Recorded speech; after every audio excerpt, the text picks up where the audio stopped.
chicos, pues gracias por estar aquí con nosotros hoy en la formación Ingeniería Inversa y Exploiting. Vamos a centrarnos bastante en Ingeniería Inversa y la parte de Exploiting, si nos da tiempo, llegaremos. Pero creo que con toda la parte de Ingeniería Inversa va a ser más que suficiente para el tiempo que tenemos. Nos presentamos, somos Lucas Varela y es una persona súper experta del sector. Lleva más de una década liderando proyectos de ciberseguridad y análisis de datos. Es el cofundador y CTO de ONU y ahí impulsa innovaciones tecnológicas del sector y antes de ser el CTO de ONU, ¿vale? Estuvo en las divisiones de e-crime y análisis de datos de CaixaBank, la entidad bancaria más importante de España. Yo soy Pablo Sanemeterio, soy ingeniero informático por la Universidad Politécnica de Madrid, he hecho un máster de auditoría en ciberseguridad también por la misma universidad. Soy CISA y CISM de ISACA. Me apasiona todo lo que tiene que ver con tecnología, en particular la ciberseguridad, pero por una cosa, y es que todo lo que ves en ciberseguridad al final converge en todas las áreas de ingeniería informática o de informática o de tecnología en ciberseguridad y tienes que saber un poquito de todas, ¿vale? A día de hoy, quien no sabe de redes, de inteligencia artificial, sistemas operativos, etcétera, en ciberseguridad siempre tienes que tener una patita en todos estos campos. Soy profesor en varios másteres de ciberseguridad y bootcamps y también soy miembro de la directiva de la Asociación de Internautas. Y soy el fundador de Babasec. Llevamos 3 años dando servicios de ciberseguridad y haciendo producto propio. Tenemos principalmente 2 productos, uno que se encarga de automatizar el WAF para que no tenga que estar gestionándolo personas y que esté trabajando 24/7, protegiéndote de la actividad maliciosa que hay normalmente siempre en Internet. En nuestro caso, cuando empezamos a funcionar hace 3 años, recibíamos más de 15.000 alertas provenientes de 2 páginas web. En cuanto pusimos a funcionar el servicio, lo dejamos en 20 alertas al día, con lo cual es una reducción de alertas y de ataque bastante importante. Y tenemos un servicio de superficie de exposición en el que analizamos cuáles las máquinas, los puertos y las vulnerabilidades que afectan a las organizaciones. Anteriormente a Babasec estuve trabajando en Telefónica, 8 años y medio, y en Optenet, que es una empresa que hacía UTMs como Fortinet o Palo Alto, pero en España. Y aparte de todo esto, pues los lunes de 7 a 8 en horario español tenemos un programa de ciberseguridad en el que entrevistamos a las principales figuras del sector de ciberseguridad y compartimos un poco con los oyentes qué es lo que ocurre. Sé que estamos en una parte de seguridad, pero ese QR os lleva al podcast donde tenéis todos los programas que llevamos más de 8 años, os lo prometo, este no es malo.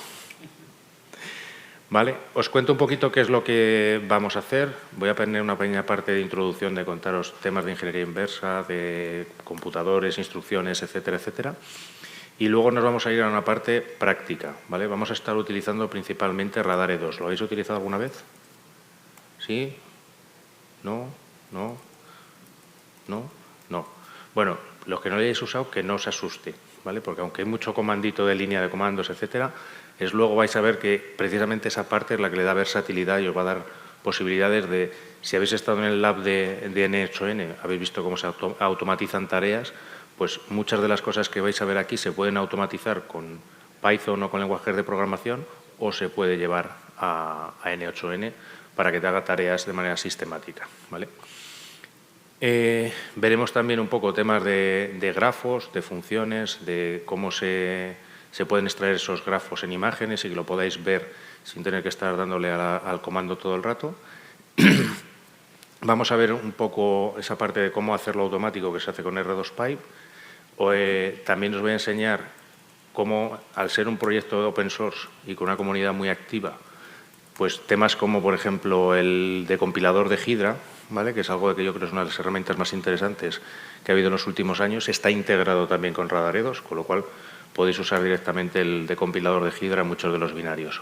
Y de esto pasaremos a hablar luego, posteriormente, un poco de Anger, que es una solución que lo que hace es ejecución sintética, ¿vale? Que es como si estuvieras depurando, pero con un objetivo concreto, intentar buscar soluciones de cómo llegar de un punto de una función a otro, ¿vale? Y qué valores tienen que tener variables, etcétera, etcétera. Veremos también un poquito de Frida hacia el final y temas, ya os digo, relacionados con similitud de binarios. ¿Vale? A lo largo de la clase os van a ir llegando unos enlaces donde están las máquinas con las que vais a poder trabajar. ¿Vale? Está ya todo instalado y con todo el software para poder trabajar. Y voy contándoos un poquillo la parte de teoría, que es la ingeniería inversa. Al final es un proceso de analizar un producto, un sistema o un software para descubrir cómo funciona, ¿vale? Cuál es su diseño, qué métodos tiene, sin tener acceso a la documentación original, en el caso de programas, sin tener acceso al código fuente, ¿vale? Se utiliza muchas veces para reparar algunos programas, otras veces para crear réplicas, otras veces para mejorar los productos que ya existen con alguna aportación tuya o intentar buscar compatibilidades con algún elemento que no funciona. En general, nosotros también, sobre todo el uso de la ingeniería inversa, está relacionado con el malware, ¿vale? Principalmente es análisis de malware, ver qué hace el fichero, cuál es el objetivo, qué puntos o qué atribuciones le puedes poner. Se usa también la ingeniería inversa en la búsqueda de vulnerabilidades y en su explotación. Un poquito menos en mantenimiento de software, menos en interoperabilidad y menos en el análisis de la competencia, ¿vale? Las tres primeras yo creo que son un poco las áreas donde más se utiliza todo el tema de ingeniería inversa. Siempre pongo esta diapositiva en los máster y en las formaciones, porque al final a mí, yo cuando la vi en una conferencia me resultó muy reveladora y es algo que digo, al final a la gente hay que compartirlo y que lo vea. El desarrollo de malware en general, hasta finales de los 90, principios del 2000, era un poco lo que veis aquí en la imagen, ¿vale? Eran trocitos o programas muy pensados en la parte de ego, de superación o de ser capaz de hacer determinadas actividades o determinadas cosas como en el software que no todo el mundo sabía o podía hacer, ¿vale? Lo que tampoco hacía era ocultarse, intentar evadir medidas defensivas, etcétera, etcétera. Aquí imaginaros uno de los primeros virus que se transmitía por disquetes en los años 70, ¿vale? No había internet, no había esa área de comunicación, pero pasó de Pakistán a Estados Unidos de disquete a disquete. Ahí tenéis un poco esa prueba de esos orígenes del malware. De hecho, incluso los virus informáticos, uno de los propios padres de la computación, que es von Neumann, por el año 45 más o menos, tiene un paper en el que empieza a hablar de programas que infectan a otros programas, ¿vale? Entonces, porque veáis un poco toda esa parte de desarrollo. ¿Qué parte también me parece súper interesante? ¿Me habéis oído usar malware? Intentaré, o a mí me gusta usar más la palabra virus informático, ¿vale? No por nada, sino porque refleja quizás un comportamiento más normal, digamos, o más cercano a la realidad. Los virus biológicos, al final, lo que intentan encontrar es un punto de entrada a una célula y cuando ya se pueden enganchar con esa célula, le introducen el ADN o su cadena de ADN o ARN y esa cadena se empieza a replicar dentro de la célula hasta que explota y salen muchos más virus que vuelven a repetir la infección, etcétera, etcétera. A mí eso me parece mucho lo que es el comportamiento de un gusano. Usa una vulnerabilidad para entrar en una máquina, que es la célula, donde le meto el payload, que es el ARN, y a partir de ahí empieza a infectar más y más máquinas y más máquinas. Por eso digo que la parte del virus para mí estaba mejor puesta casi que malware, pero bueno. ¿Qué ocurrió a partir del 2000, más o menos? Pues que esto se profesionalizó y empezó a buscar, en lugar de ego, la pasta, el dinero, el money. ¿Y qué empezaron a convertirse? Pues donde eran pruebas de ego se convirtieron en proyectos con su calidad, sus pruebas de desarrollo, sus pruebas de evasión de las medidas defensivas, su uso de explotación de esas vulnerabilidades que les permiten replicarse. Y pues los fabricantes de seguridad, que la primera viñeta lo tenían muy fácil, pues a día de hoy tienen una tarea compleja. Otra de las cosas también que me gusta compartir mucho es la parte de cuántas muestras de virus o cuántas muestras de malware ven en distintas casas o distintos fabricantes. Como veis, cuantos más años, más muestras, más virus, más mutaciones del mismo virus, etcétera, hay en la sandbox o los fabricantes van detectando. También una cosa que me gusta contarlo tanto en las conferencias como también en la universidad es al final ese mito también que había de que en Mac no hay virus, ¿vale? No es que ni en Mac ni en Linux no haya virus, sino que el 90 y tantos % del parque de máquinas, sobre todo en el entorno profesional o empresarial, son Windows. Entonces, ¿tú para quién desarrollas tu malware? Para tus clientes. Y si el 97% de tus clientes son Windows, pues por eso los virus son casi todos de Windows. Curiosamente, por en torno a esa campaña de marketing que hizo Mac muy interesante, que no tenían virus, a partir del 18, 19 tal, empezaron a haber más virus para Mac. También por una cosa, tener en cuenta que el perfil del usuario de Mac suele ser un perfil de usuario directivo con privilegios y acceso a elementos que la empresa normalmente no tiene. Pues por eso también ha habido un cierto repunte del desarrollo hacia Mac y también un poquito hacia Linux, muchas veces también por las máquinas y servidores que hay expuestos en Internet. Pero aún así sigue siendo el principal mercado Windows, ¿vale? Y así lo refleja este informe de Trend Micro. Pues nada, entramos, ya os digo, vamos a dar una parte de teoría. Intento que sea lo más rápida posible para irnos a ponernos con la parte de pruebas. Ahora me pongo a mandar ya los correos a Vale. todo el mundo. Lucas os va a ir mandando un correo a cada uno de vosotros que tenéis que recibir con un enlace que cuando lo pinchéis os va a abrir una máquina, ¿vale? Que vais a poder trabajar con ella. Y con ella vamos a ir haciendo todos los ejercicios. Fundamentos de la ingeniería informática. No pregunto qué es esto, porque esto ya lo deberíais saber un poco. Fundamentos de ingeniería inversa, perdonad, aunque se me mezclan un poquito y van a ser parecidos. Arquitectura von Neumann. Al final, esto es lo que todo computador tiene al final, que es una CPU, una unidad central de procesos con sus registros, que principalmente es donde se trabaja, una unidad aritmético-lógica y una unidad de control que guía esa unidad aritmético-lógica o toda la CPU. Luego tiene una zona de memoria RAM, que al final es donde están funcionando los programas. Tener en cuenta que un programa normalmente es el ejecutable estático, pero cuando se pone a funcionar o se pone a ejecutar, tiene un contexto, una vida que es en la memoria, que dos imágenes o dos instancias del mismo programa pueden diferir en su memoria, ¿vale? Tenía un profesor que decía que todo lo que no está en ejecución, todo lo que no está en memoria no existe como programa o como proceso. Y dispositivos de entrada-salida, ¿vale? Al final, pues pantallas, teclados, impresoras, Internet, todas las máquinas intentan comunicar y transmitir datos. Otra cosa también importante, esto también de sistemas operativos, al final hay unos elementos dentro del ordenador que cuanto más arriba están en esta pirámide, más rápido van, o sea, mayor velocidad tienen, pero también tienen un mayor coste y una capacidad de almacenamiento de información más reducida. Por eso, normalmente se intenta trabajar siempre con los registros, que es lo más rápido y lo más pegado a la CPU. Luego, a posteriori, está la memoria caché, la memoria RAM, discos duros, copias de seguridad, que son elementos con mayor capacidad, pero menos velocidad y menor coste. Entonces, con eso se intenta hacer una media aproximada para que tengas una velocidad alta dentro de la máquina. Registros que tenemos voy a hablaros un poco de las dos arquitecturas de Intel, en x86, que es la de 32 bits, y la de x86, 64 bits. Vamos a trabajar mucho con 64 nosotros, porque todo lo que os voy a pasar son binarios en Linux compilados, ¿vale? Con GCC. Entonces van a estar en 64 bits, pero tenéis que ser capaces un poco de vivir ahora mismo en esa dualidad 32-64 bits. Una de las características también son un poco los registros. Os digo, hay 8 registros en 32 bits, que al final son los de propósito general, que es con los que trabaja el programador. Cuando digo el programador, entenderme, años 70, programación en ensamblador y que se trabajaba con instrucciones incluso un poco más adelante, 60, o tarjetas perforadas o cosas parecidas. No estamos hablando de lenguajes de alto nivel. Pero al final el lenguaje de alto nivel se transforma en ensamblador y usa estos registros. Aunque son de propósito general, hay dos que tienen un propósito muy específico, EBP y ESP.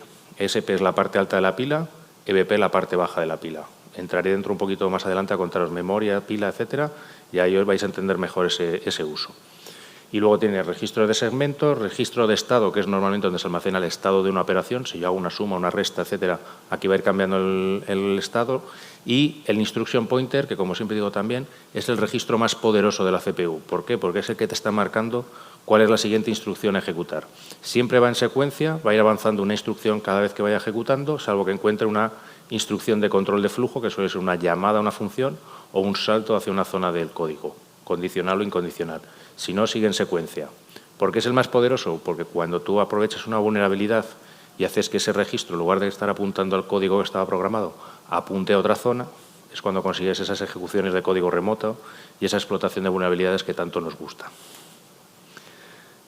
Una cosa importante, los registros, cuando estemos, dependiendo si está ya en 64 bits, pues tendrán los registros, esos mismos que os he puesto, EAX, EBX, EDX, tal, son lo mismo, pero con R, ¿vale? RAX, RBX, RDX, y esos son 64. Si le pones EAX va a utilizar 32 bits, si pones AX, 16, y si pones AH o AL va a usar 8 bits.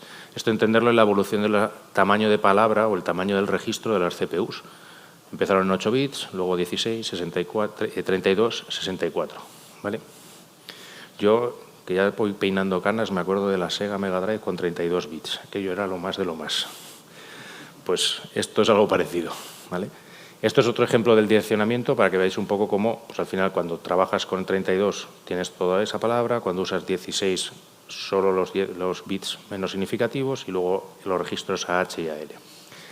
He estado hablando de todo el rato registros de la zona de propósito general de x86, pero que veáis que hay muchos más registros en una CPU actual. De hecho, en las de 32 bits aparecen los registros 8, 9, 10, 11, 12, 13, 14, 15, porque empieza a utilizarse mucho más un calling convention, que ahora os cuento un poco lo que es, que al final es el paso de parámetros por registro, no tanto por pila, sino por registro. Mapa de memoria. Como os decía, todo lo que no esté en ejecución, todo lo que no esté en memoria no existe, no está viviendo como programa. ¿Qué zonas de memoria nos interesan y que tenemos que tener claras?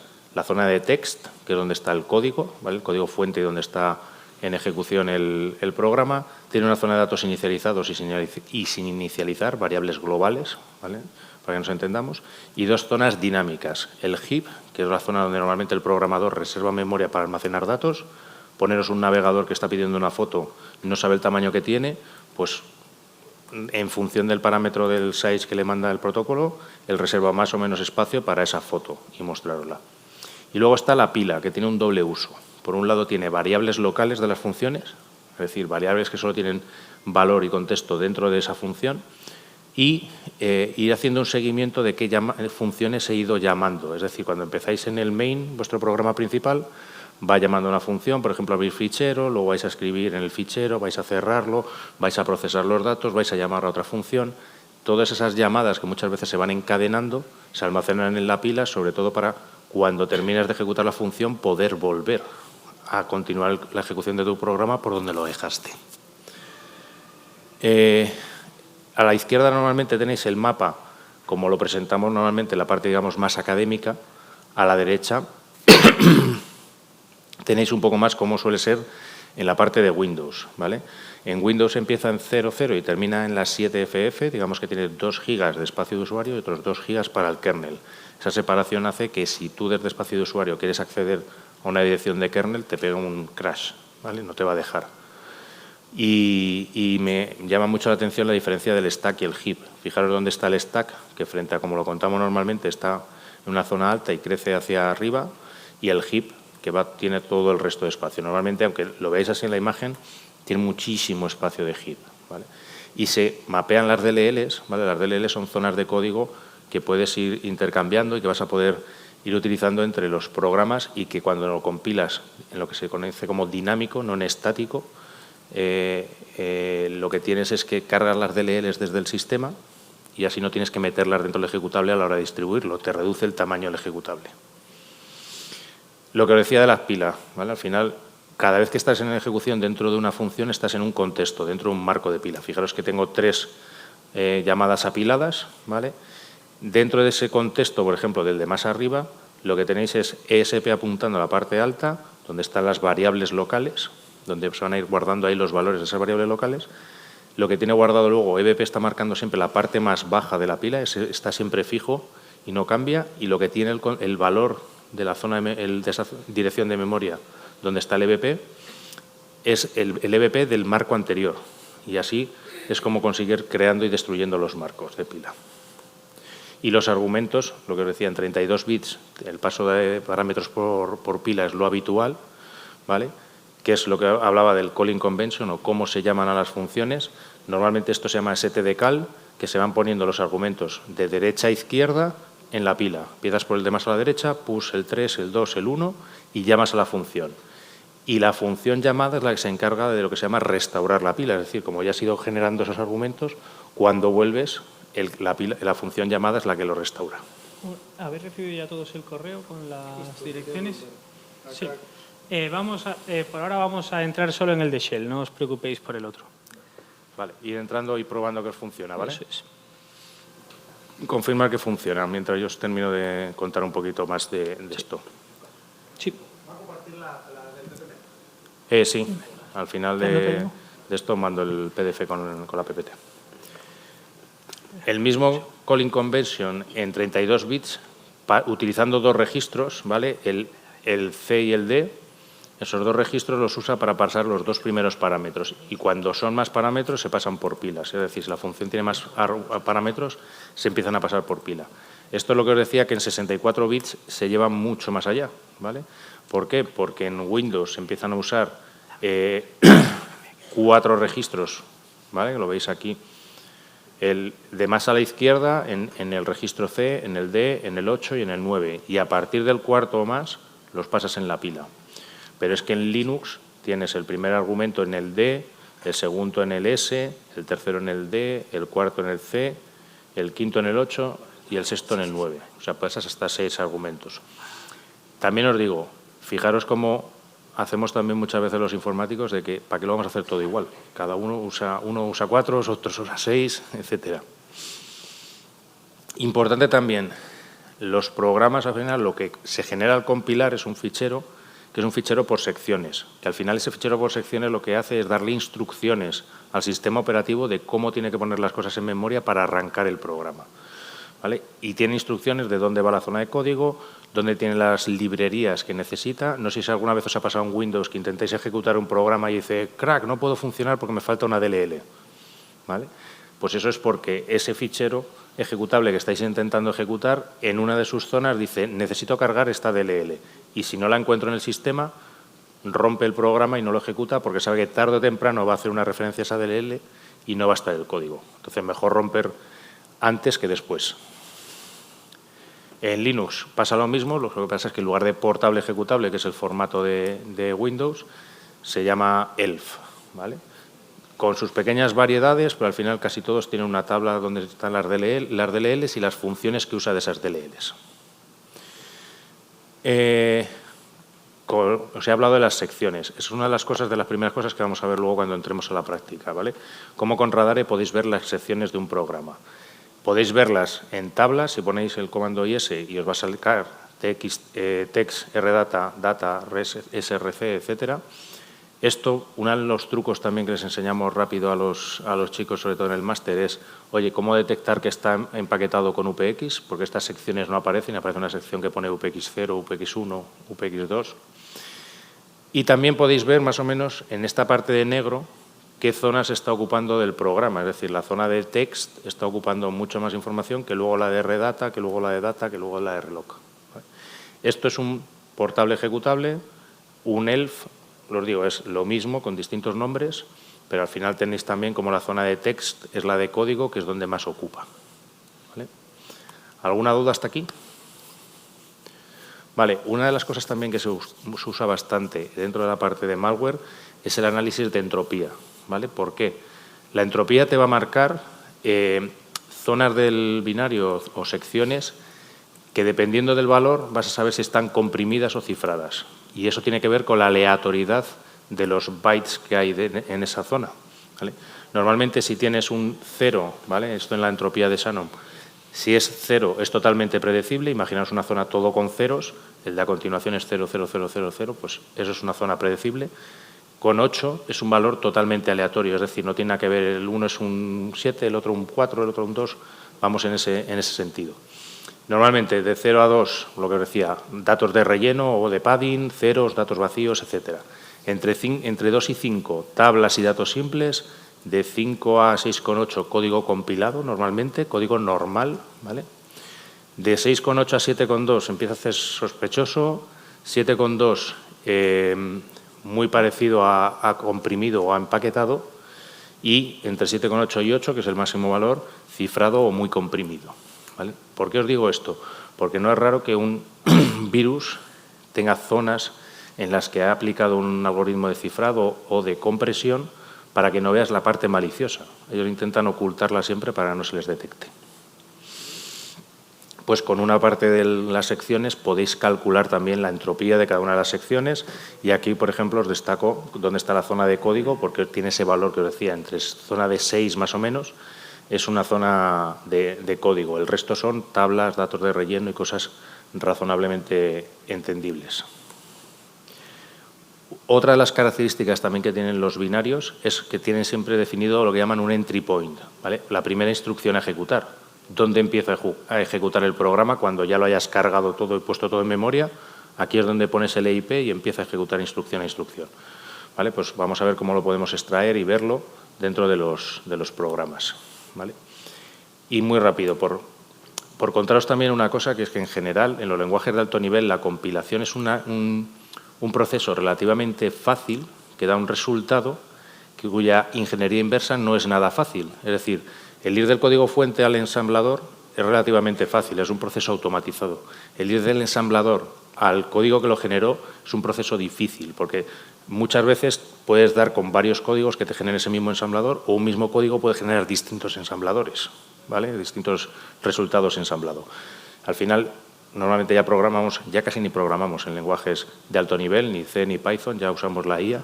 Estamos en el momento en el que el inglés y el castellano o el lenguaje natural es el lenguaje de la programación, pero en estos momentos, os digo, sobre todo con la parte de ensamblada, tú siempre preparas unos ficheros de alto nivel donde entra un compilador que normalmente tiene 4 fases, dependiendo de cómo esté hecho, un preprocesado para analizar que todos los componentes que necesite están en su sitio, un análisis sintáctico, es decir, que todo lo que has escrito en el código se ajusta a la sintaxis de ese lenguaje, una parte semántica en la que todo tenga más o menos sentido y una conversión luego normalmente tercetos o cuartetos que al final generan unos objetos previos a generar el ensamblador. ¿Vale? Cuando ya tienes el código compilado, se enlaza con librerías o con otras partes que te quede y al final tienes pues, tu programa.exe, muchas veces con versión de depuración o con versión de distribución. Y de todo esto que os digo, al final lo que sale es eso, ceros y unos, que es lo que entiende la máquina. Estoy hablando todo el rato de instrucciones o de ensamblador o demás, pero al final la máquina no entiende instrucciones, entiende de ceros y unos. ¿Vale? ¿Y qué es lo que ocurre normalmente? Que esas instrucciones que nosotros hablamos, por ejemplo, mover el dato 42 al registro FX, eso se traduce por B9 y, como veis, el dato está en Little Endian, el 42 está al revés. ¿Vale? Esta es otra de las cosas grandes que me gusta de los informáticos. Igual que los abogados, igual que los economistas usan lenguaje diferente, pues nosotros ponemos los números al revés. No en ARM. ¿Eh? No en ARM. No en ARM. Bueno, a ver, hay gente nueva, pero Intel sigue molando. Instrucciones que os vais a encontrar, ¿vale? Al final, si os dais cuenta, vamos a estar usando Radare, que es una herramienta de desensamblado, ¿vale? Ese desensamblado, ¿qué es lo que lee? Datos binarios, que él sabe la traducción, que el B9 significa mueve al registro FX un valor inmediato. ¿Cuál? Los siguientes 4 bytes que tienes, ¿vale? Otra de las cosas también divertidas que no le pasa a ARM, pero que sí le pasa a Intel, es que las instrucciones no ocupan siempre lo mismo. Hay instrucciones que ocupan un byte, otras 2, otras 3, otras 4, 5, 6. Cada instrucción ocupa lo que necesite, ¿vale? Entonces, pues ahí es una de las cosas también divertidas a la hora de desensamblar. Tipos de instrucciones. Lo divido principalmente siempre en 3 grandes grupos. Instrucciones que permiten mover datos, ¿vale? Mover datos entre registros y memoria, o carga de valores inmediato. Instrucciones push y pop, que son, no sé, ¿sabéis lo que hacen las instrucciones push y pop? ¿Cuánto tiempo hace que pasasteis por la carrera? Como yo, 20 años. Vale. Push y pop sirven para guardar valores en la pila, ¿vale? Es como un almacenamiento donde guardas un dato que lo quieres usar luego a posteriori, pero que ahora vas a tener que quitar, digamos, el valor que tienes en el registro para usarlo para otra operación y quieres recuperar ese valor más adelante. Push, mete el valor en la pila, pop lo recupera.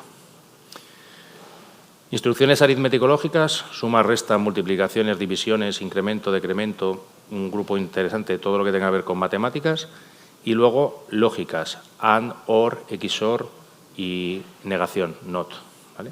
Todas estas operaciones van a hacer cambios en el registro de estado que lo que nos interesa son algunos flags o algunos bits, ¿vale? Cuando cambian podemos hacer saltos condicionales, si es a 0 o no a 0, si es igual, no es igual, etcétera. Y el otro gran grupo de instrucciones son las que llamo de control de flujo, las que se llaman de control de flujo. ¿Por qué? Porque, como os he dicho, normalmente la CPU va instrucción a instrucción avanzando, pero hay determinados momentos en los que pega un salto a otra zona del código porque te interesa. Pueden ser saltos incondicionales, pues saltos condicionales, una llamada subrutina, que normalmente es un call, o un ret. Cuando terminas la función y vuelves, tienes una instrucción que es ret. Vuelves al punto donde estabas ejecutando.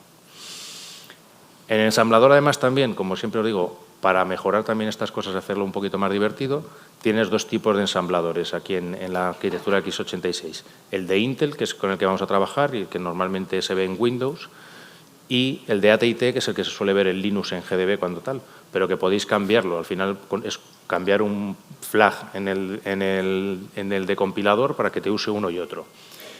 Divertimentos también de esto, entre ellos, pues que la posición del registro no va siempre igual, usa 2 registros en lugar de 3. Cuando hay operaciones de suma, uno de los registros es operando y almacenamiento de resultados.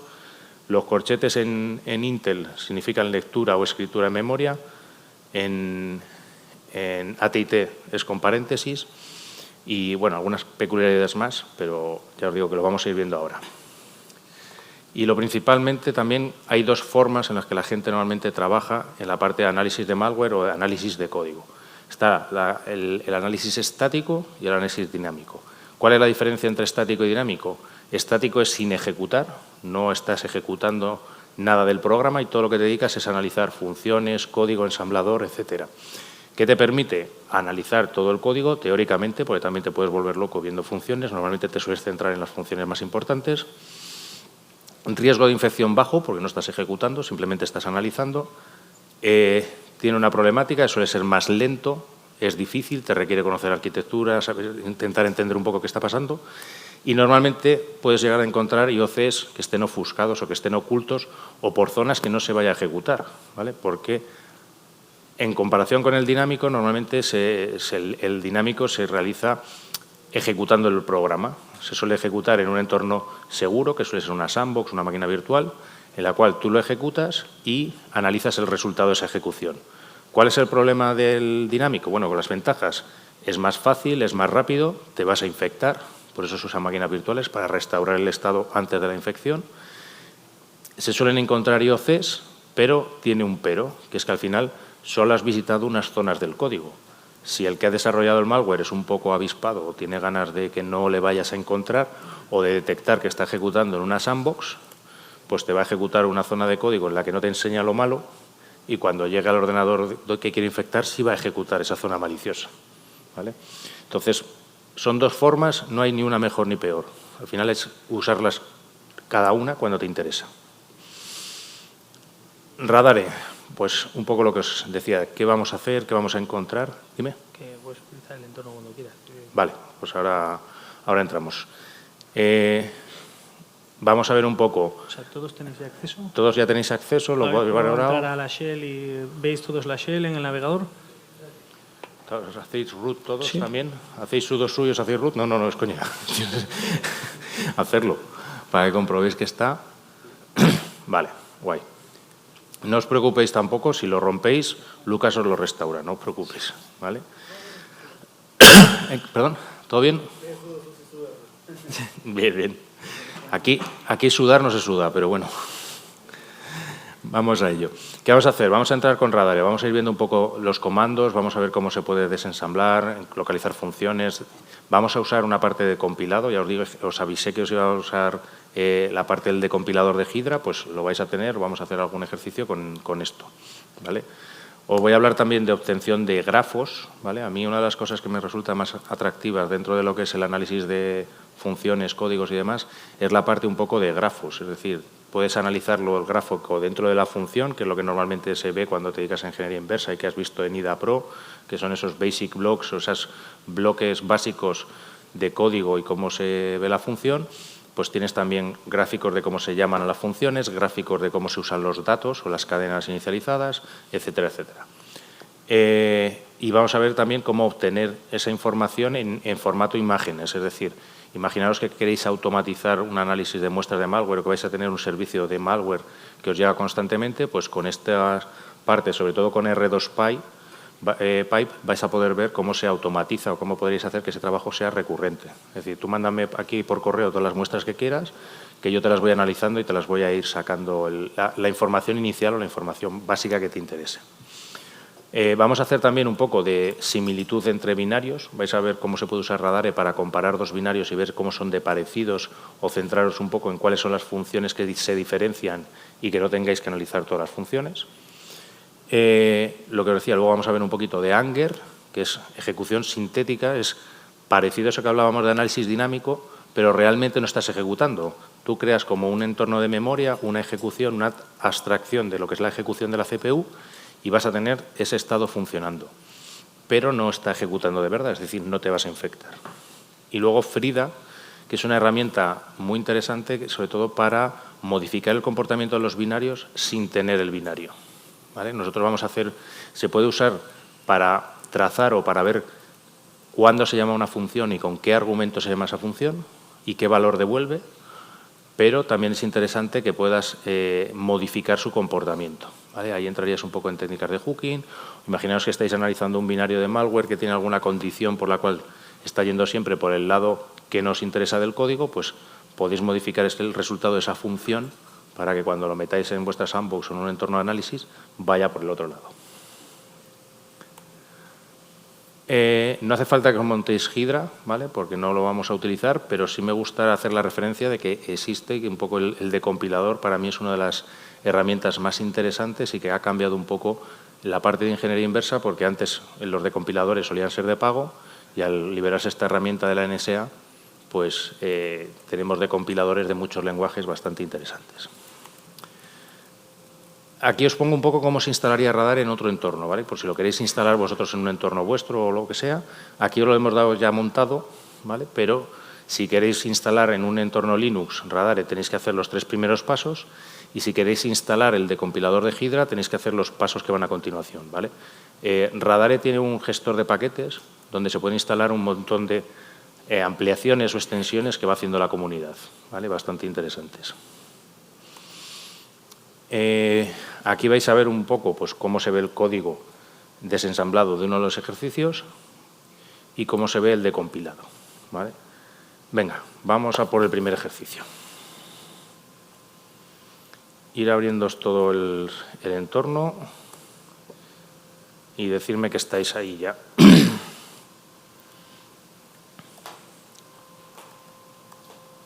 ¿Se ve?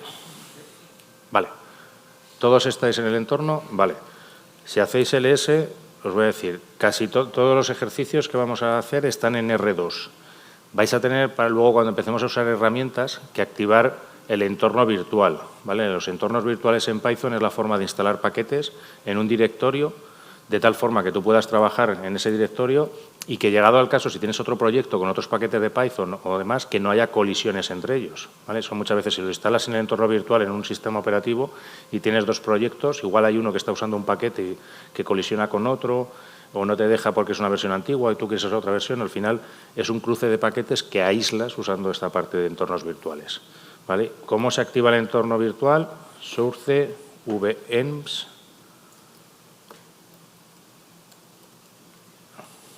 A ver, que estoy aquí. No me funciona el tablado. Reverse, bin activate, ¿vale? Lo vais a ver aquí. Veis que se pone reverse, cambia la consola y pone reverse entre paréntesis, ¿vale? Si está puesto, está el entorno activado. Si no lo está, no está activado, ¿vale? Los primeros pasos que vamos a dar ahora con Radare no se necesita tenerlo activado, ¿vale? Pero en las siguientes instrucciones y demás sí que lo vamos a tener. Os tenéis que ir al directorio R2, definitivo, y el directorio 1, que es donde vamos a empezar, ¿vale? Perdón.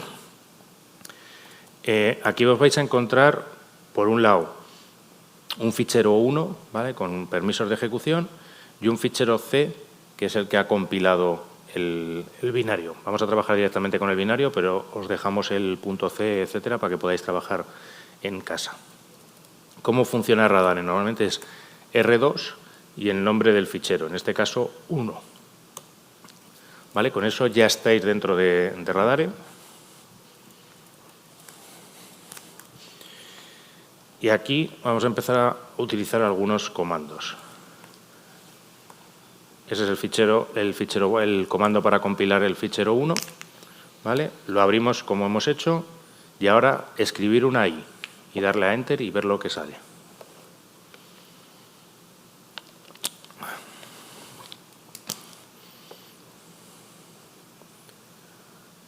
Perdón. Esto no. Aquí. Si le dais a la I, os sale información, ¿vale? Principalmente de qué tipo de fichero estáis enfrentando, ¿vale? De arquitectura, en este caso x86, de tipo ELF, o sea, de tipo binario de Linux, de 64 bits, ¿vale? Te da información de si tiene canaries, del compilador, fijaros que ya me dicen con qué parte se ha compilado, si está Little Endian, ¿vale? La arquitectura para la máquina para la que está compilado, el sistema operativo de Linux, todo esto ya os lo da él, ¿vale? Que muchas veces uno de los comandos que siempre les enseño también a los chicos a utilizar es el comando file, ¿vale? La consola de Radare te permite invocar a los comandos de la consola normal. Si vosotros hacéis file 1, el comando file os da información de lo mismo que os habéis visto aquí, ¿vale? Que es un ELF de 64 bits, LSB, ejecutable de x86, versión 1, linkado dinámicamente con esta librería para Linux, bla, bla, bla, ¿vale? Pues con Radare tenéis un poquito más de información que el propio fichero, o el propio comando file, ¿vale? ¿Alguna duda hasta aquí, chicos? Lo que os voy a decir es que en cualquier momento interrumpirme, no os cortéis, ¿vale? Poner IT.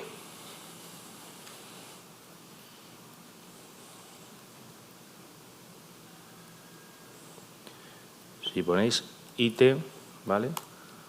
Os saca los hashes del fichero. Una cosa normalmente más que utilizada en la parte de inteligencia para compartir los identificadores del fichero y hacer consultas en servicios como VirusTotal u otras zonas de inteligencia que te puedan dar información del malware. Aquí la ventaja es que ya te saca los 3 hashes del tirón, ¿vale? No tienes que estar haciendo MD5 sum, SHA1 sum, SHA256 sum, que es lo típico que se suele hacer en la consola. ¿Vale? Otra forma, esto por ejemplo, si lo metéis en R2 Pipe, imaginaos que tenéis un flujo, no habéis estado haciendo todos el curso de N8N, pero imaginaos que estáis haciendo un flujo de N8N en el cual recibís por correo electrónico binarios y lo primero que hacéis es sacar los hashes y consultar en VirusTotal, ¿vale? Pues lo podéis automatizar así, pim, pam, pum, y de este comandito ya habéis sacado los 3 hashes de un golpe, no tenéis que hacer todos los comandos. Ver secciones. ¿Os acordáis que os dije que íbamos a ver las secciones? Poner IS.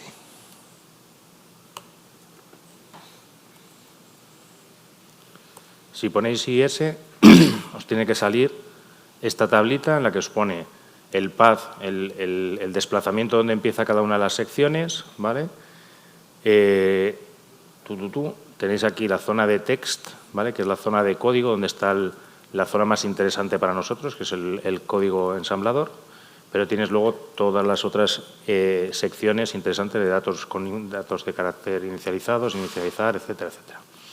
Y acordaros que pusimos IS igual, que lo podéis poner también, y veis las zonas marcadas por donde está cada una de estas funciones. Y si no lo hago mal, si pongo entropy, pues lo he hecho mal. Dame un momento que recupero el comando.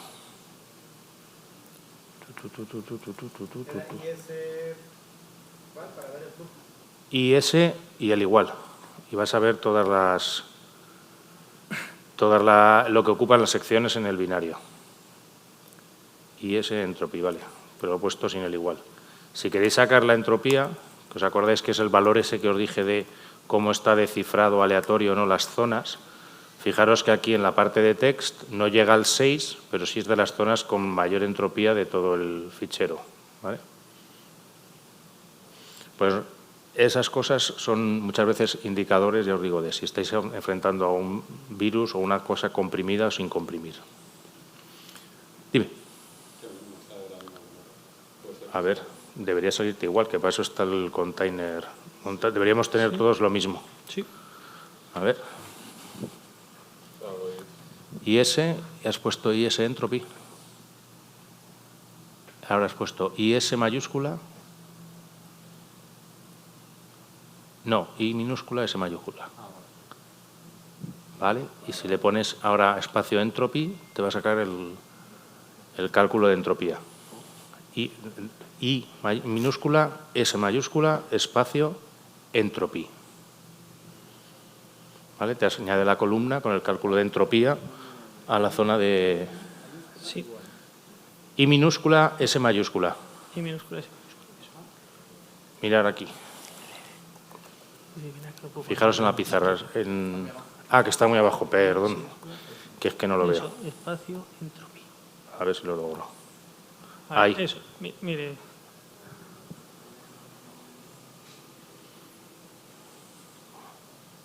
¿Vale? Ir ejecutándolo todo, porque ya os digo que es... Lo interesante de esto es que vayáis cogiendo soltura y os digo, no tengáis miedo a aprender los comandos, porque para eso ya a día de hoy están las inteligencias artificiales que te van a decir, cuando quieras preguntarle qué quieres hacer, te va a decir el comando.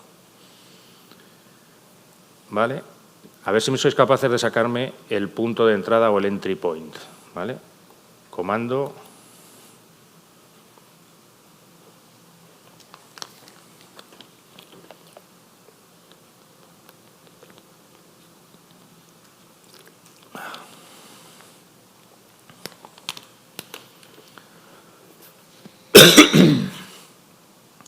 Si os fijáis, el punto de entrada o el entry point, ¿vale?, está en 1070, ¿vale?, en este binario. No en todos los binarios tienen que estar en el mismo punto. Pero es interesante lo del entry point, de mirarlo, porque igual os encontráis algún binario que directamente de principio puede arrancar 2 hilos o 3 puntos de entrada, con lo cual, si tiene varios puntos de entrada o varios elementos para ejecutar, aquí lo vais a ver, ¿vale? Vale. Ahora vamos a usar un comando que es AFL, ¿vale? AFL sirve para listar las funciones. En Hydra tenéis un cuadradito donde os saca todas las funciones que tiene el binario, o en muchos de compiladores también, como IDA, os dan un listado de las funciones que tiene ese programa. Aquí en Radare con AFL lo podéis sacar, pero ¿qué ocurre si habéis hecho como he invocado yo el programa? Que no lo ha analizado, no ha hecho un análisis de dónde están las funciones que hay. Lo ha abierto directamente y solo con la información básica os está dando información. Si lo queréis analizar, ¿vale?, este es un programa muy chiquitito y este análisis va rápido, ¿vale? Ponerle 3 as. Ponerle 3 as y darle al enter. Analiza rápido el programa, ¿verdad? Este lo analiza rápido porque es pequeño, pero en programas más grandes puede que tarde un poquito más de tiempo. Puedes ponerle una A, que va a hacer un primer análisis más rápido, 2 As, un análisis más en profundidad, pero consume más tiempo, 3 As, más profundidad, más tiempo, ¿vale? Claro, cuantos más le vas poniendo, más análisis hace, normalmente con 3 es más que suficiente. Y ahora volver a ejecutar el comando AFL.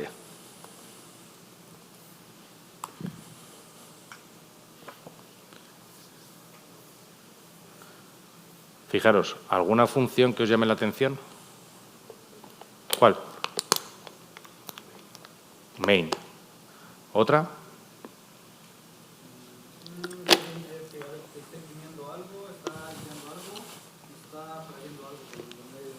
Hay un gets, hay un printf, hay un strcmp, ya vais viendo algo.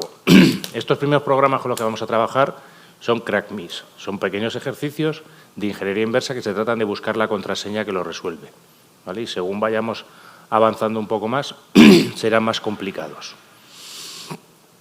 De primeras, aquí para continuar, para movernos a una función tenemos que usar la S y el nombre de la función o la dirección, ¿vale? Aquí tenéis la dirección donde está la función, pero podéis usar directamente el nombre, S main, y fijaros que aquí, ¿os acordáis del entry point que os dije que os decía que era el 1070, el programa cuando arranca se pone en el entry point, ¿vale? Pone en 1070. Ahora que nos hemos desplazado o que nos hemos movido a la función main, ha cogido el valor de esa dirección de memoria, ¿vale? 1159. Ese es el punto donde comienza la función main, ¿vale? ¿Qué es lo que nos interesa ahora? Ver las instrucciones que tiene.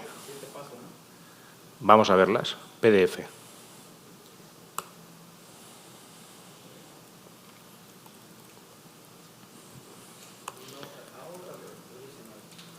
Si le ponéis PDF, va a imprimir, la P de imprimir, la D de disassembly, la F de función. Si alguna vez tenéis dudas del comando, una cosa muy chula que tiene es la interrogación. Ponéis una letra, interrogación, y os va a dar la ayuda, ¿vale? P interrogación. Y a continuación, por ejemplo, decimos D porque quiero ver el disassembly. Y te va a decir luego que si quieres puedes desensamblar un número de bytes, puedes desensamblar toda la función, etcétera. El comando más interesante es PDF, ¿vale? Y aquí veis el código como se suele ver en cualquier desensamblador, sobre todo de los antiguos, que es lo que os decía. El código en ensamblador normalmente va todo del tirón, ¿vale? No veis basic blocks ni cosas parecidas. Y estáis viendo un push de un registro, un mover un valor a otro registro, restar un valor a un registro, obtener una dirección de memoria, ¿vale? Mover ese valor a otro registro, mover otro valor a un registro y un call. Fijaros, esto, ¿sabéis qué hace la función printf? Si no lo sabéis, preguntarle a Google o a ChatGPT. Imprime por consola. ¿Qué imprime por consola? Lo que le hayas pasado por argumento. Claro. ¿Qué le has pasado como argumento? Un 0, ¿vale? En NAX, pero que tienes aquí. Fijaros. Bienvenido al primer reto IR, introduce la contraseña para superarlo. Si le dais un momentito a control Z, ¿vale? Se suspenderá Radare y podéis volver a la consola. Si decís ./1, estáis ejecutando el programa, ¿vale? ¿Qué es lo que te aparece lo primero? Bienvenido al primer reto de ingeniería inversa, ¿vale? Introduce la contraseña para superarlo. Si ponéis 3As, por ejemplo, lo que queráis, te va a decir, sigue intentándolo y te doy una pista ahí, por si queréis ir a YouTube un ratito a buscar la pista de cómo se resuelve esto. Nosotros vamos a continuar un poquito con los pasos y luego os dejo que lo resolváis. Si le hacéis FG, volvéis a Radare. Si habéis hecho control Z, podéis pasar de tenerlo suspendido a volverlo a traer. Hemos listado las funciones. Si usáis AFL con igual, ¿os acordáis de lo que os dije que os sacaba antes con las secciones y que os iba marcando qué es lo que ocupaba? Pues con las funciones pasa igual. Con esto podéis saber qué funciones son más grandes o qué funciones son más pequeñas. Normalmente las funciones más grandes suelen ser las más interesantes, donde está un poco el código más donde puede estar la chicha de cualquier aplicación. En este caso, pues en el main. Buscar strings, otra de las cosas también o de las peculiaridades que se suelen hacer para resolver este tipo de retos es buscar los strings. Los strings son las cadenas de caracteres que suelen venir mensajes que se suelen imprimir dentro del programa o cosas similares. Por ejemplo, aquí muchas veces que está escrito casi todos los textos en castellano, puedes atribuir que este programa lo ha escrito una persona que habla castellano o español. Si estuviera escrito en ruso, podría deducir que está escrito en ruso. Pero claro, yo ahora si me pongo con ChatGPT a poner los mensajes en ruso, ya puedo hacer que pienses que el binario no lo he compilado yo, sino que lo ha compilado un ruso. ¿Vale? Así que esas atribuciones muchas veces hay que tener cuidado y tener un poco más de pistas, pero al menos esto es una parte. ¿Vale? Pero ya veis el bienvenido. Antes servía. Eso antes servía. Ya ahora, yo siempre he dicho lo mismo, desde que salieron los LLMs, esos correos tan bonitos de yo, amiga tuya, querer mucho tuyo, querer pagarme el viaje para estar y conocerte siempre tú. Pues ya, y aún así hay gente que ya hemos perdido la capacidad de atención. ¿Veis el de bienvenido? Reto superado, que es el mensaje que querríamos encontrar, y sigue intentándolo y la pista. ¿Vale? Si tenéis un ratito, algunos, si queréis, os podéis ir aquí a YouTube y me decís qué es lo que veis.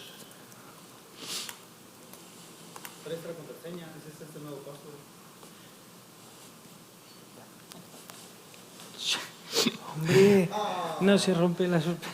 Ya, luego lo resolvéis, no os preocupéis. Este es el sencillo, a ver si luego me lo hacéis lo mismo en el segundo. ¿Vale? Y cuando ponéis IZ, buscan los strings en la zona de datos. ¿Os acordáis que os dije que todo el programa, el fichero tiene una sección de código, otro de datos, otro de tal? Pues IZ solo busca en la de datos y ZZ busca en todo el binario. Por eso empezáis a ver strings de funciones y de cosas más grandes y de librerías y de cosas así que están fuera de lo que es la zona de datos. Y una cosa interesante también son lo que llamamos referencias cruzadas, donde se usa un string. Porque, como bien decía nuestro amigo, oye, este string, que es un poco el más raro, ¿vale? Me voy a poner en esa posición, si hacéis S y la dirección de memoria, ¿vale? Os va a posicionar en el strings, ¿vale? Y si hacéis AXT, que siempre lo lío, si ponéis AXT, os va a decir dónde se usa ese string, dónde de todo el programa se está usando el string. Puede que encontréis, por ejemplo, contraseñas, claves de descifrado, cosas así, que son un string y que se usen varios puntos de funciones. Pues es un dato interesante. Quedaros con todo esto que estoy poniendo de comanditos, que se puede meter luego en un programa y que os lo haga para todos los binarios que le chutéis. ¿Vale? Aquí lo que me está diciendo es que se usa en la dirección esta, la 1187, que está dentro de la función main. ¿Vale? Pues vamos a irnos a la función main y vamos a hacer PDF otra vez y vamos a buscar la 1187. 11, ¿dónde estás? 1187, aquí. Fijaros dónde se usa ese string. Te ha dicho en qué zona de todo el programa se está usando. ¿Vale? Pues en la 1187 hay una instrucción que lo carga en un registro, que luego ese registro se usa por aquí, ¿vale? Que se mueve a RDX, y hay otra llamada por aquí a strcmp.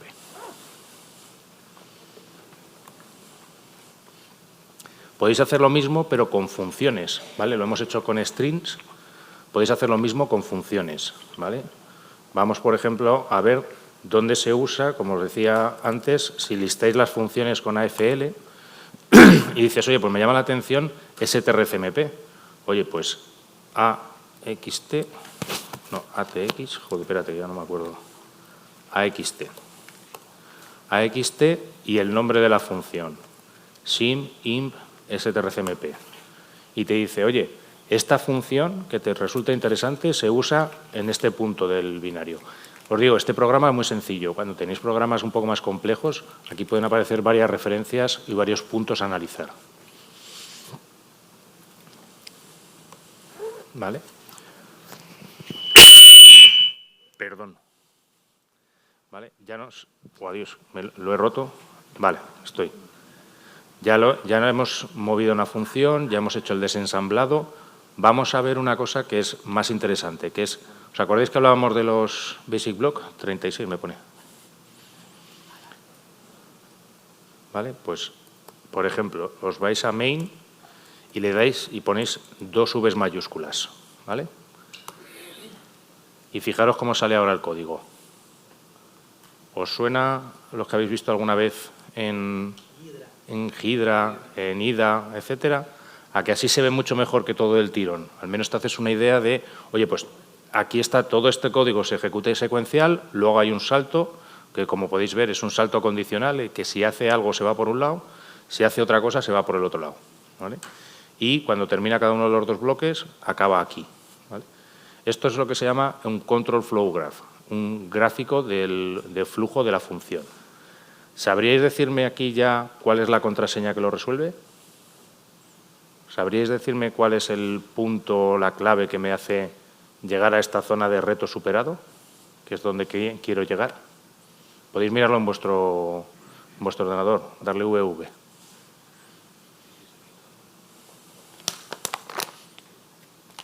¿Alguien más?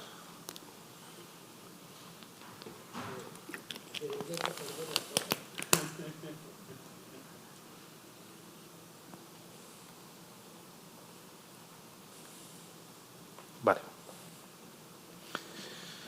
Pues vamos para allá. Si hacéis 2 Qs, salís de ese modo, que es el modo visual, ¿vale? O el modo visual donde vais a poder ver las funciones.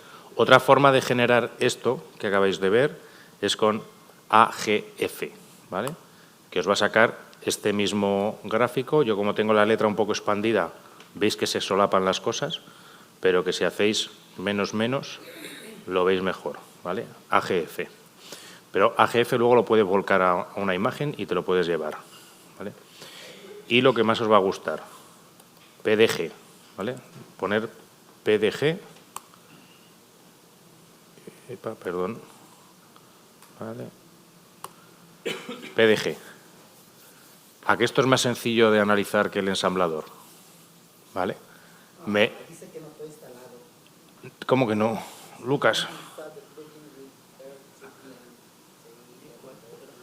Dice que no tiene Hydra. ¿Vosotros sí lo podéis poner, PDG? ¿Os ha salido? R2 y el 1. R2, no, pero R, solo, la R y el 2. R2, 1. Vale. Y FG para volver. ¿Vale? 3 As.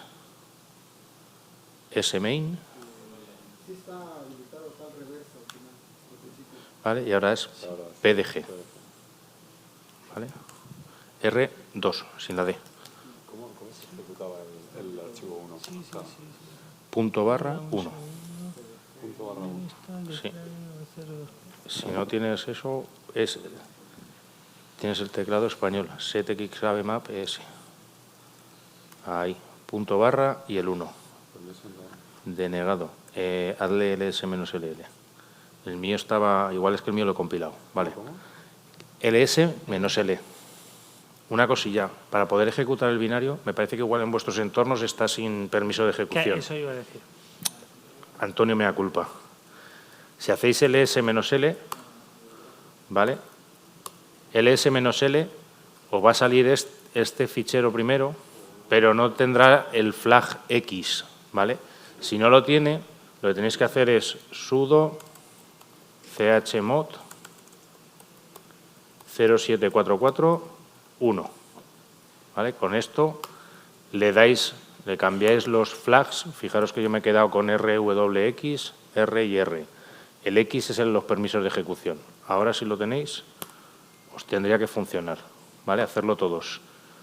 chmod, sudo chmod 07441 y darle punto barra 1 a ver si os ejecuta. ¿Ya lo tienes? Ah, vale, perdona. ¿Lo conseguiste ejecutar? ¿Control Z? Saliste. Punto barra del 7. 1. Enter. Vale, te dice que... Vale, CD1. Tienes que moverte al directorio. CD1. Ahora. Punto barra 1. Vale. No tienes permisos. Sudo chmod 0744 1. Enter. Y ahora vuelvo a ponerlo. Punto barra. Pero no. Le has puesto un 9. Vale. Punto barra 1. Y dale... Vale, ya lo tienes en ejecución. ¿Lo tenéis ejecutando, chicos? ¿Vosotros os funciona el punto barra 1? ¿Se ejecuta?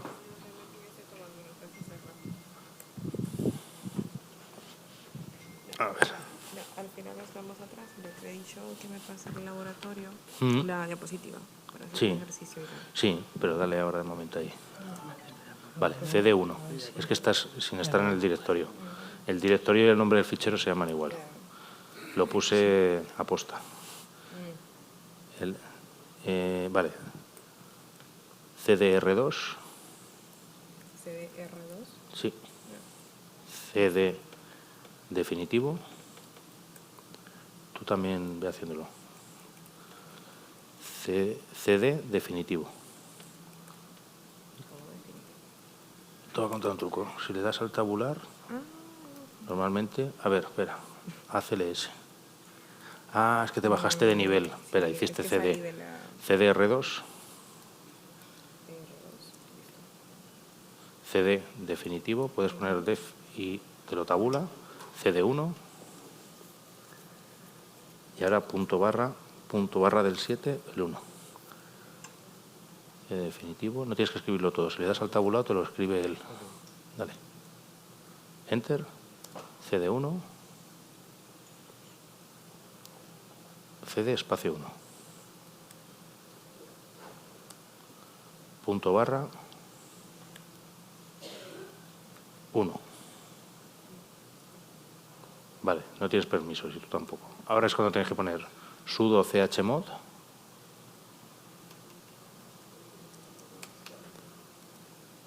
(0744)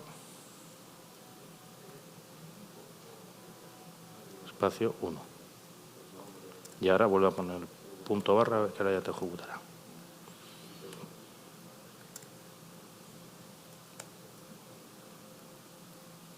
Uno, has puesto interrogación o 7 o no sé qué has puesto.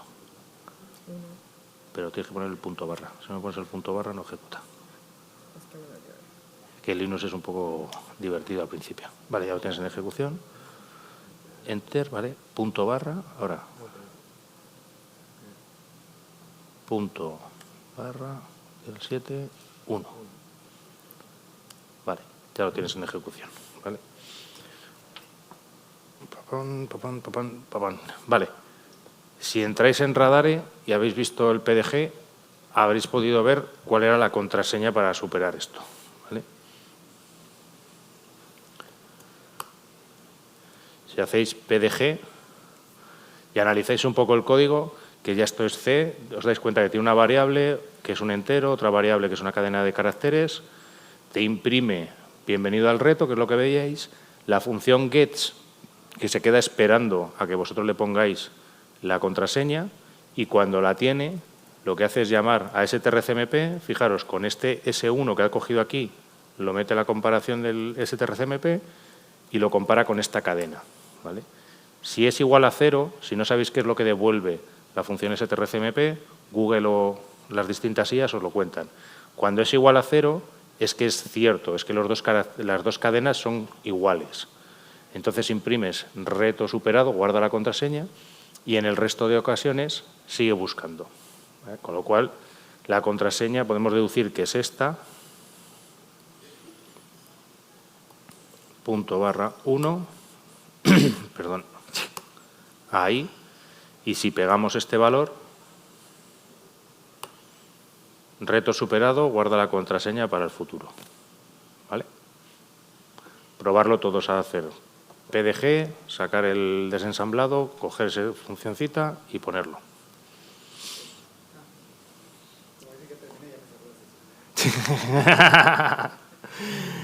Vale. No me voy a poner de momento con la depuración. Quiero que os metáis a hacer el ejercicio 2, ¿vale? Que es un poquito más difícil, pero solventable. Hacéis cd punto, cd2 y os encontraréis probablemente con el mismo escenario, ¿vale? El fichero 2 no tendrá los permisos de ejecución, con lo cual lo que tenéis que hacer es sudo, espera que lo voy a poner arriba del todo, chmod 0744, pero esta vez el 2.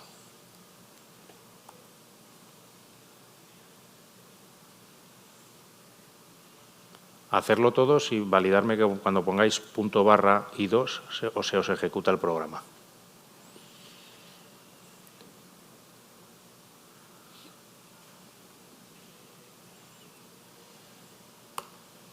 ¿Vale? Os ejecuta y os sale esto ya de, oye, vamos a superarlo, meto una contraseña y fuera. Vale, pues todo vuestro. R2, 2, 3 As o 4 As y empezar a funcionar. Yo os recomendaría AFL para listar las funciones y que le echéis un vistazo a la función main. Hombre, podéis buscar también por strings. ¿Os acordáis que en el ejercicio anterior los strings os dieron la solución? En este no os va a dar la solución.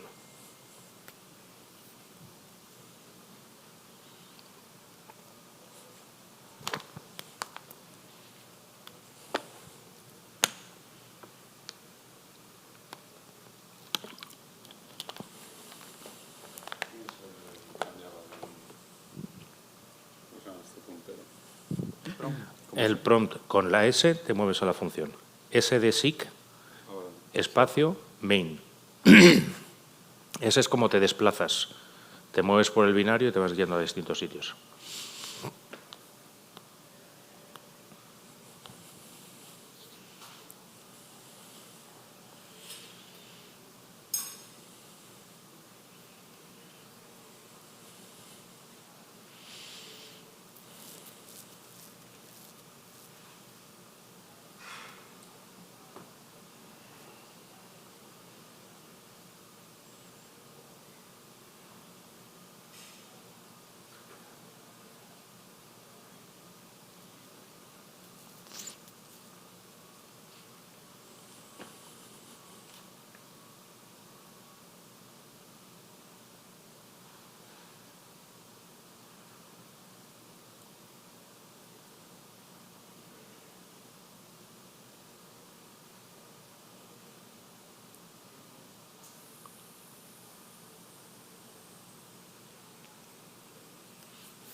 Vale.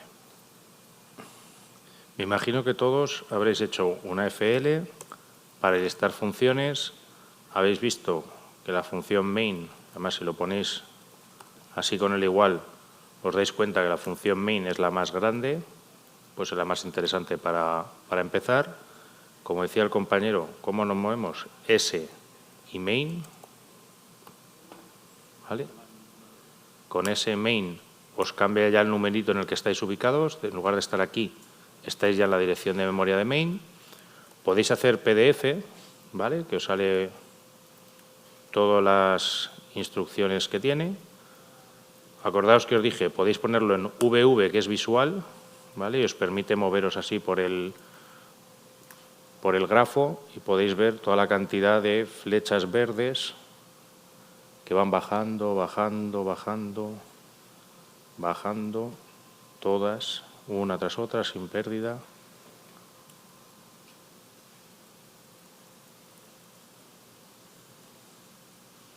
Sin pérdida, me lleva a sigue intentándolo. Todas las flechas verdes me llevan a sigue intentándolo. Y todo el resto de cajitas me llevan a ir comparando, a mover un byte a un registro y compararlo con un valor. Muevo un registro y lo comparo con un valor. Fijaros que esto está en hexadecimal. Radar es muy cuco y cuando habéis hecho el análisis, fijaros esto que pone aquí.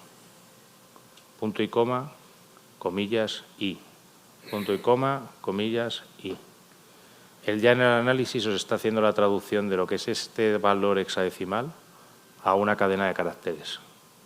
Con lo cual estáis comparando un valor que he cogido, que lo he llevado a la parte baja. ¿Os acordáis de lo que dije de AL, AH, AX, EAX, RAX? Pues aquí está usando la parte baja del registro y lo está comparando con este valor, que curiosamente es la traducción de una letra. ¿Vale? Pues al final, ¿qué es lo que me sugiere a mí todo este código? Y si no os gusta esta parte visual, ¿vale? Con 2 Qs siempre podéis hacer PDG, ¿vale? ¿Os acordáis que tenéis el de compilador? Fijaros la comparación que tenéis aquí. Toda esa ristra de ifs no deja de ser, o sea, de flechas, es un if muy grande en el que se está comparando byte a byte la contraseña. ¿Vale? No voy a ser malo y no os voy a dejar que estéis mucho rato rompiendo la cabeza. Ahora os enseño un truquito para resolverlo de manera más fácil. ¿Vale? Nos quedan 20 minutos, así que voy a aprovechar para contaros un poquito de R2 Pipe, ¿vale? Y un poquito de cómo se solventa esto de forma rápida, ¿vale? Con esa ejecución simbólica que os dije. ¿Vale? Me interesa, por ejemplo, que lleguemos a R2 Pipe, ¿vale? ¿Habéis activado todos el entorno virtual? ¿Habéis activado el entorno virtual? O sea, ¿tenéis en el prompt así un paréntesis como este que tengo yo aquí? que pone reverse. ¿Lo tenéis? ¿Lo tenéis todos activo? ¿Quién no lo tiene activo? Que levante la mano. Dale otra vez. Recarga, que te pilla. Sí. Vete a CD barra, o sea... Ya, pero es que estás en un directorio en el que no vas a encontrar. Control C. Actívale tú el entorno virtual. Vale. Source. Source. No, S-O-U. Source. Espacio. VMs. Dale al tabulado. Cuando pongas V, dale al tabulado. Reversing. Vale.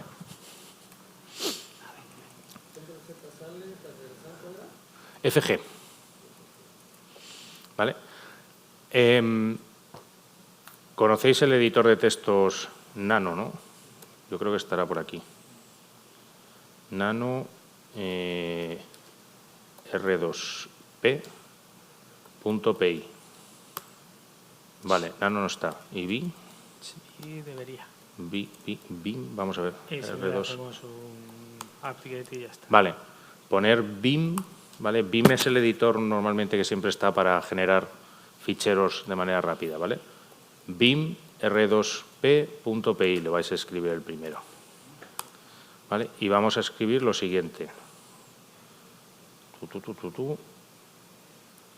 Vale. Yo lo voy a pegar, que lo tengo aquí rápido, ¿vale? Para que lo podáis, os lo pongo para que lo podáis escribir. Poner import R2Py. Escribir, vamos, básicamente escribiros todo. Para poder empezar a escribir... ¿Perdón? Da igual donde lo pongas, el fichero ahora. Te recomiendo que lo pongas en el directorio 2, o sea, cuando estábamos en el 2, para que a la hora de hacer el open... Vale, os voy a corregir. En lugar de poner 1, poner 2. Nos ponemos todos en el directorio 2 y lo hacemos así, con 2. ¿Vale?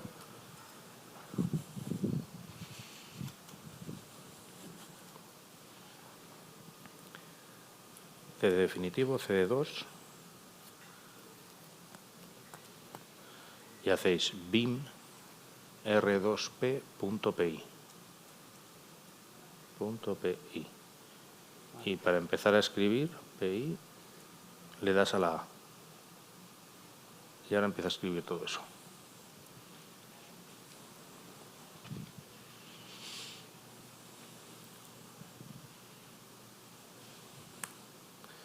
¿Vale? Si os dais cuenta, mientras vais escribiendo, os voy explicando un poco lo que hace este código.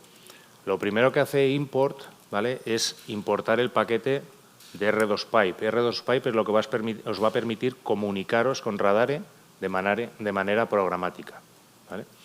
A continuación, veis que pone R igual R2Pipe.open./2. Por eso os he dicho que lo generéis en el directorio 2. Si no, podríais poner aquí toda la ruta hasta el fichero 2 y lo abriría, ¿vale? Eso es como si hicierais el comando que hacíamos antes, R2 y el fichero 2. Pues esto es exactamente lo mismo, pero en Python. A continuación, R punto, fijaros que lo pone R iguales, a partir de ahora la variable R va a ser como el controlador, el manejador de Radare. Ponéis R.cmd y, entre comillas, ponéis el mismo comando que hemos estado usando en la consola de Radare, 3as. Con eso se pone a analizar el programa, ¿vale? Va a hacer todo el análisis del binario y va a tener la información del binario que necesita para que trabajemos con él. A continuación, tenéis ejecutar el... Uy, esto está rarito, espera. Esto está mal, sí.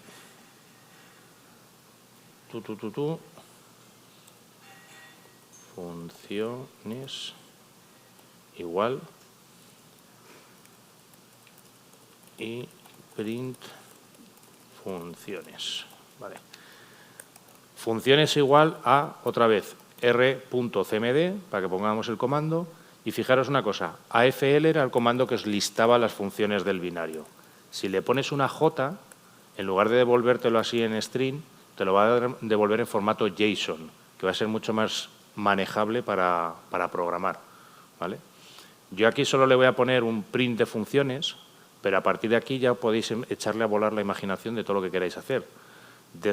Lístame las funciones, cuál es la función de más tamaño, decompílame la función de mayor tamaño, búscame referencias a qué funciones llama esta función grande, etcétera, etcétera.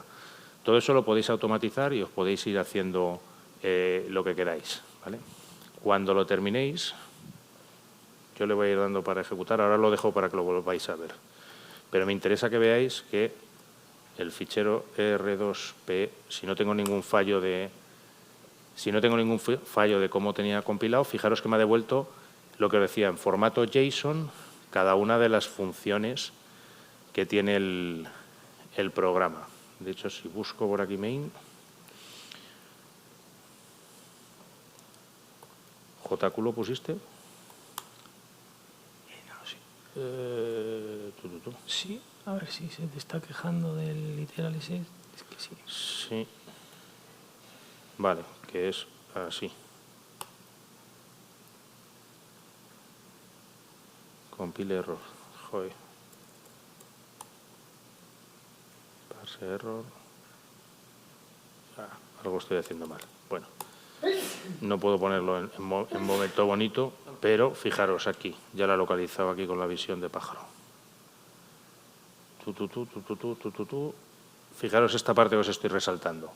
Te da la dirección, la 4457, nombre, main, tamaño 576, es pura, falso, real size 576, no return, falso, recursiva, falso, stack frame, tipo de llamada, coste, cc, bits, type, un montón de parámetros que le podéis preguntar a la IA, incluso os da la firma de cómo esta función, cómo es el prototipo de la función, qué argumentos tiene. Fijaros que tiene un argc y un argv y un arg con los environments, con los valores de entorno.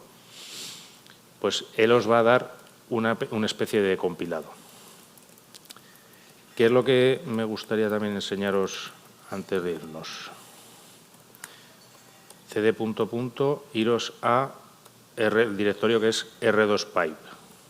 Bajáis un nivel del 2 y os vais al directorio R2Pipe. ¿Vale? Dentro del fichero R2Pipe, del directorio R2Pipe, vais a encontrar dos ejemplos de cómo usar R2Pipe con binarios, ¿vale? Uno que se llama imagen y otro imagen global.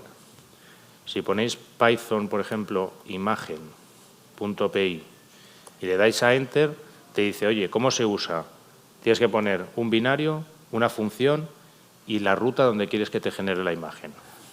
¿Vale? Pues Python, imagen.py,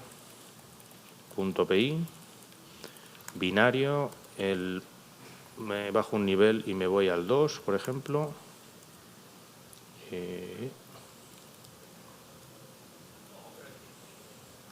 .2, barra 2, 2, la ruta del fichero, la función main y lo quiero que me lo pongas en tmp main.png, ¿vale? Esto, fijaros que por detrás pone analiza, no sé qué, bla, bla, bla, y que no puede abrir sudo y para adentro. Que no puede abrir el fichero. El sudo tienes que hacer el VM. Vale. Pues si no lo quieren en TMP, que me lo genere aquí. Sí, eso sí. Vale. Lo genera en el mismo directorio donde estoy. Fijaros que me ha generado un fichero main.png, ¿vale? Y aquí os cuento un pequeño truco que tenemos aquí. Esto era serve, ¿no? Pues, correcto. serve, ¿vale? Con serve, ¿qué es lo que no me digas que lo tengo que poner también en sudo? A ver. Pasa nada, que me pongo sudo. Si no, si le das a abrir, te lo debería de abrir solo, ¿eh? ¿También? ¿Sí? Sí. Creo que he perdido. Espera. cd, esto estaba R2, source vms, reverse, bin activate, cd. Haz un sudo serve y te debería de tirar eso. Vale. cd es r2, espera. r2 pipe. Definitivo, r2 pipe. Vale, y si ahora más sudo server,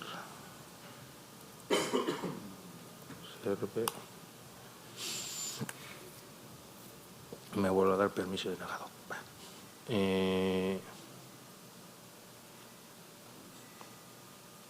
Sudo su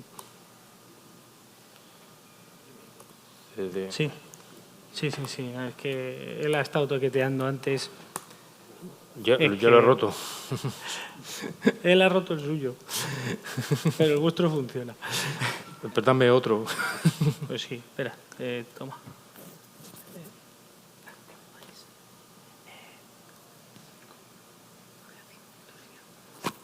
¿Me cojo yo uno cualquiera, el 18, el 17? No, píllate el 2. El 2, venga. Voy a pillar el 2. Ese. A ser. Vale. Vale. Perquil menos F. ¿Qué hace? Pues que he probado primero que funcionara el server antes de tirar. Ahora lo mato y luego ya. Vale. Source vms reversing bin activate cd r2 definitivo r2 pipe, ¿vale? Y lo que os decía, python image.py del fichero .2 main y me generas el tmp main.png. Me ha generado una función, ¿vale? Y ahora voy a hacer también el imagen global. Pero ahí, si haces para que te abra directamente la imagen con el otro comando, te debería de saltar directamente la URL. Vale, lo dices el de radar. El AF no sé qué. Ese. Vale. Main G. Espera. Binario output. Vale, que no le he puesto el binario. .2.2. Vale. Y ahora me voy a hacer TP.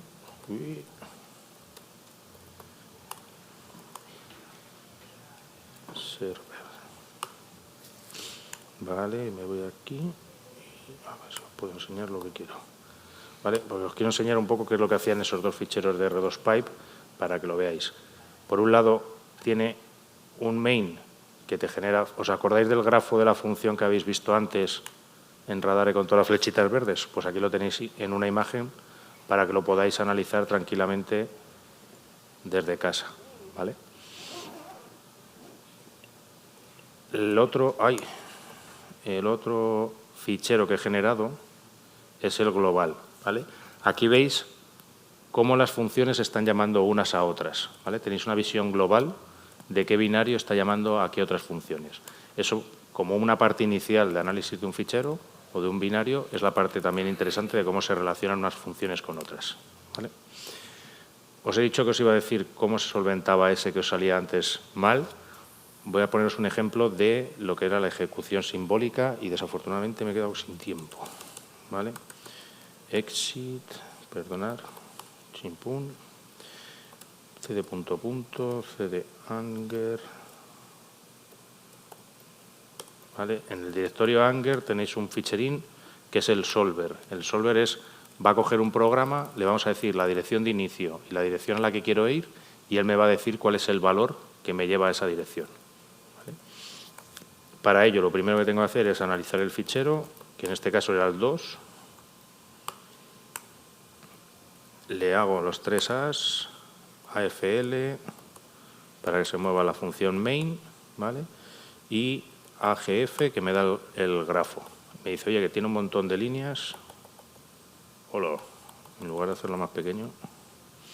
¿Vale? De todo este gráfico, lo que me interesa es esta dirección de memoria, es donde comienza este basic block. Y yo quiero llegar aquí, reto superado, ¿vale? Y la dirección de inicio es la dirección de inicio de la función main, ¿vale? Pues con estos dos datos, yo lo que voy a hacer ahora es Python solver ../2/2, que es la dirección donde está el programa. ¿Dónde empiezo? En esta dirección de memoria. ¿Dónde termino? ¿Dónde quiero terminar? Aquí. ¿Vale? Y le doy, y ello se pone a probar todos los caminos o todas las opciones que le van a ir llevando por toda esa cadena de ifs. Y en cuanto encuentre el punto que le da el éxito, te dice, oye, ¿cómo lo resuelvo? Input, esta es la cadena que le tienes que poner que te lo resuelve.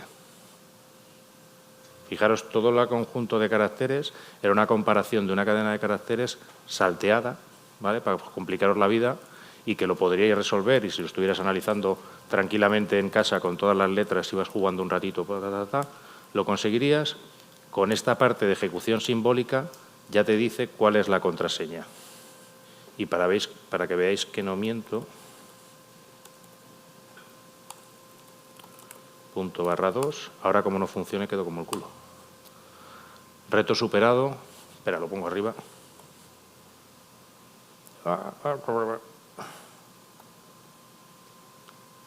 A ver.